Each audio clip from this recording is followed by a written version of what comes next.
Good day, my dear students. Welcome to Global Academy Institute of Technology Foundation Incorporated. Once again, I am welcoming you all to our new session of our online class for today. By the way, my name is Queenie Tuan, your subject teacher in the disciplines and ideas in the social sciences. Our topic for today is all about key concepts and ideas of Filipino thinkers in the social sciences rooted in Filipino languages and experiences. At the end of this lesson, the learners will be able to explain the significance of using a particular language for this course. Second, identify key concepts in the social sciences rooted in Filipino languages and experiences, and able to draw a comic strip based on the indigenous concepts and show an understanding of the role of interpersonal relations in the Philippine culture. Important thinkers of the revolutionary period. Jose Rizal, year 1861 to 1996. The most influential figure of the revolutionary period was Jose Rizal. It was during his stay in Europe that he penned two of his most important works, which are believed to have sparked the 1986 revolution. Noli Me Tangere, year 1887, and El Filibusterismo, year 1891. The two are the fictional works which were based on the social issues that Filipinos were experiencing during the period inequality, racism, and colonialism among others. Rizal claimed that the form of revolution that the Philippines needed to go through in that of intellectual revolution, such that every Filipino should be educated well on the concepts and exercise of freedom, and it can only be attained by educating the masses of the truth.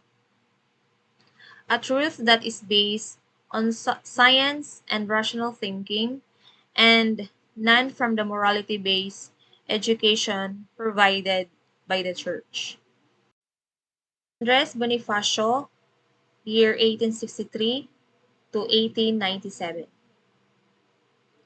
Bonifacio is the founder of the Revolutionary Society, or the Katipunan. When the Spanish authorities discovered it, the society already had some 30,000 members in a period of approximately 6 months.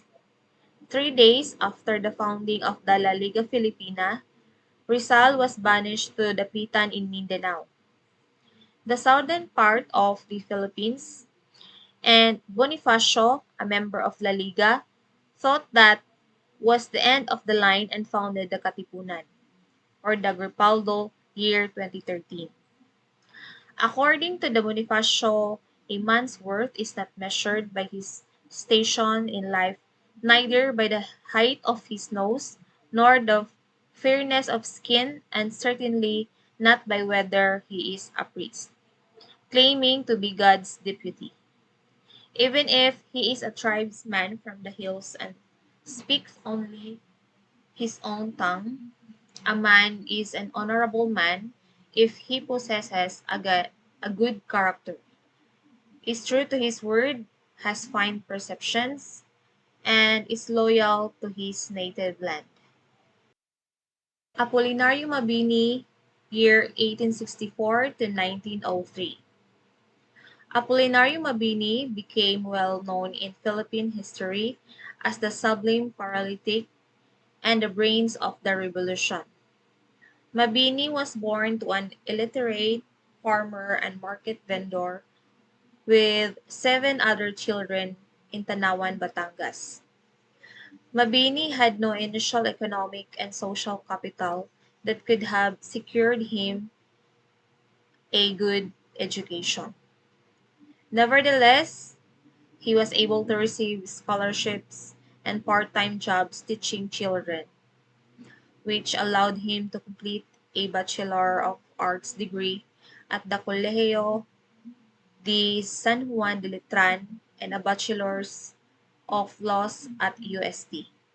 Another struggle that he overcame was his paralysis. Our topic for today is all about key concepts and ideas of Filipino thinkers in the social sciences rooted in Filipino languages and experiences.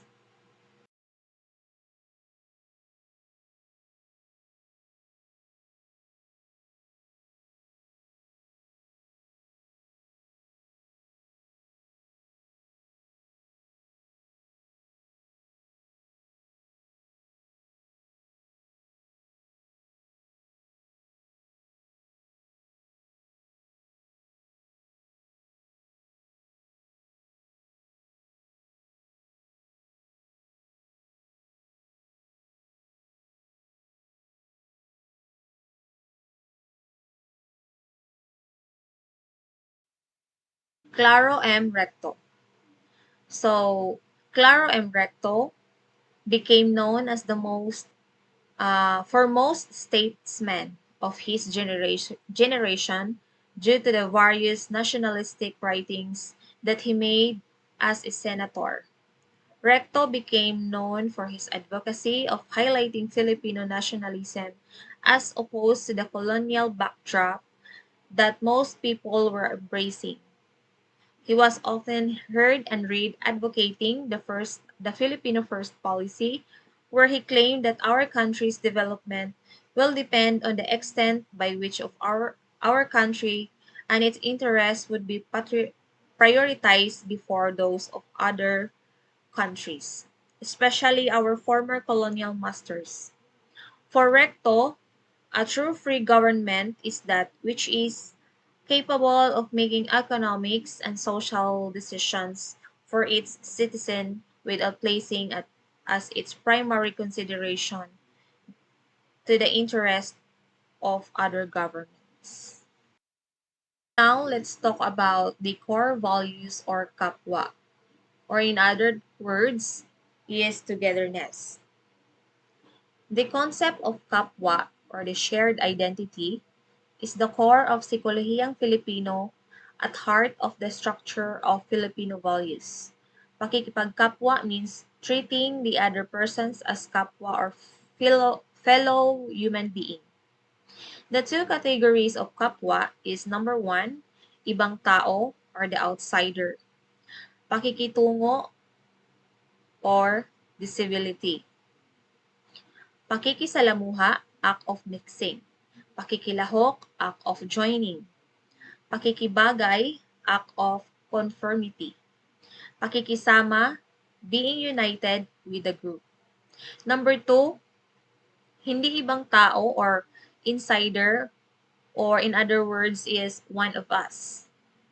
So, palagayang loob, act of mutual trust. Pakikisangkot, act of joining others. Pakikipag-isa, being one with other. So, examples of Filipino values is first, hospitality, the friendly and generous reception and entertainment of guests, visitors, or strangers. The next one is utang na loob, or debt of gratitude. Next is the bahala na, the fatalism of determination and being risk taker. Bahala na ang Diyos. God will take care of us. Pivotal interpersonal value. Another significant Filipino value is that of pakiramdam or the shared inner perception, which is considered as the pivotal interpersonal value. Within this value, Filipinos use their inner perception of the other's emotion in order to efficiently interact with them. Linking social personal values.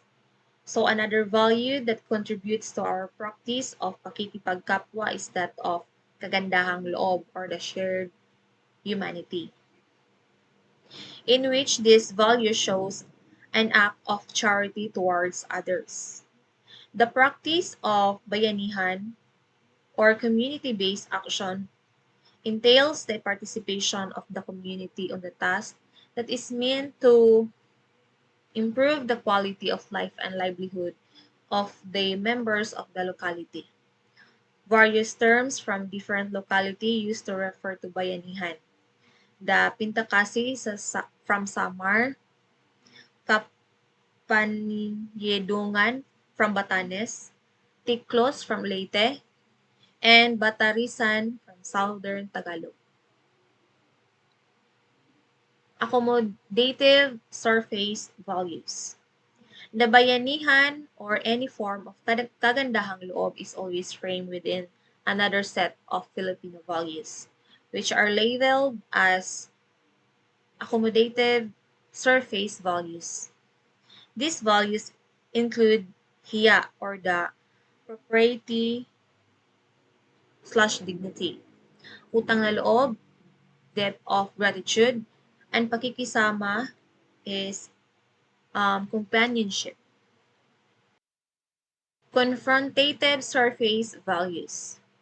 Confrontative surface values that Filipinos exhibited, especially when confronted by difficult situation. This includes bahala na, or the determination, lakas ng loob or guts or courage, and pakikibaka, which is the resistance. Societal values. So according to Enriquez, Filipino also holds societal values which he called pagpapahalagang panlipunan. These values include karangalan or honor, katarungan or justice, and kalayaan for freedom, which are essential to the preservation of Filipino societal order and harmony. Moreover, these values shapes a psychological unity among Filipino communities as they build a common perception of moral obligation to other members of the community who are considered as kapwa. Okay, so that's all for today, class. Thank you for having time with me. Stay safe and God bless.